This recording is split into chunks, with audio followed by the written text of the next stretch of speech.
before a shop window in Pall Mall filled with carpets.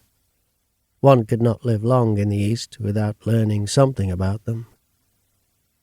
The assistant commissioner was interested, but he had no idea whether the colouring was beautiful or coarse, whether the pattern pleased or repelled. He was interested because he could apply certain formulas to determine whether the carpet had been made in the East. He satisfied himself, as far as he was able, without touching, that the carpets were genuine, before he went on to the Haymarket corner. It never occurred to him to buy one. In his flat he had a few rugs on hardwood floors. A newspaper poster caught his eye. Drover appeal result, and another further up the Haymarket. Busman's appeal result. An opportunity for investigation occurred to him, and he bought a paper, asking the man whether any particular interest had been shown in the news that night. The man shook his head and pointed to his mouth. He was dumb, and the assistant commissioner walked on, frowning a little. From Piccadilly he turned up a side street. He was not a man to waste a walk, even to an appointment.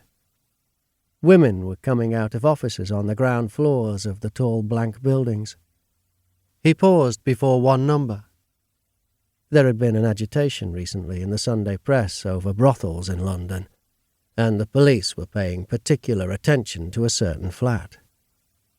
The assistant commissioner pursed lips, which frequent fevers had drained of colour and left dry and pale. He considered morality no more his business than politics. It was impossible to keep the brothels closed. They sprang up like mushrooms overnight in the most unlikely places. One, he knew, had existed for years next door to a most respectable club. If you had them watched, your police were bribed. It was much better to let them be. At the top of the Burlington Arcade, he noticed two policemen and another stood outside the galleries on the opposite side of the street. Vine Street was posting its men in a new way, and he made a mental note to get Bullen to ring up the inspector. He entered the Berkeley suspiciously. He liked his appointments either at Scotland Yard or a minister's house, and he could not understand why he had been brought to a restaurant.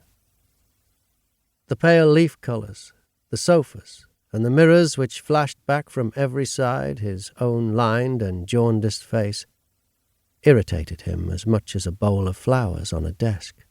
"Dear Commissioner!" He saw the private secretary detach himself from two women, tall, with round, smooth features and ashen hair. He shone with publicity. He had the glamour and consciousness of innumerable photographs. His face was like the plate-glass window of an expensive shop. One could see, very clearly, and to the best effect, a few selected objects.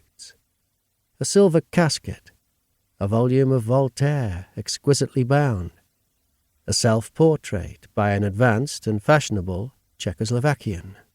"Dear Commissioner," he greeted the older man again with amusement, patronage, frankness, and guile, putting his hand on his arm and guiding him to a remote corner. "A sherry?"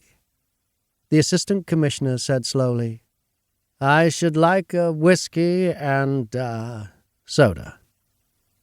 He felt suddenly old and dusty, as if he'd just returned from one of his torrid, tedious marches with a man left dangling in the jungle for the birds to peck, to find at headquarters a young cool messenger from the governor.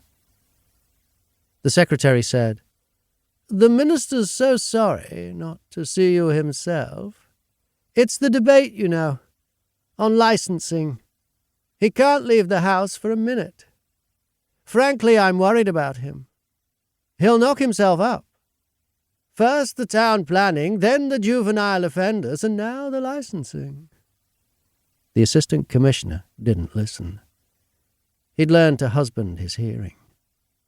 He cast his mind back over the work of the afternoon.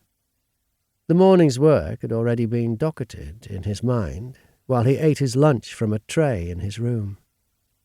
First, the report of the fingerprint experts on Rutledge's marks, and the knowledge that all the work...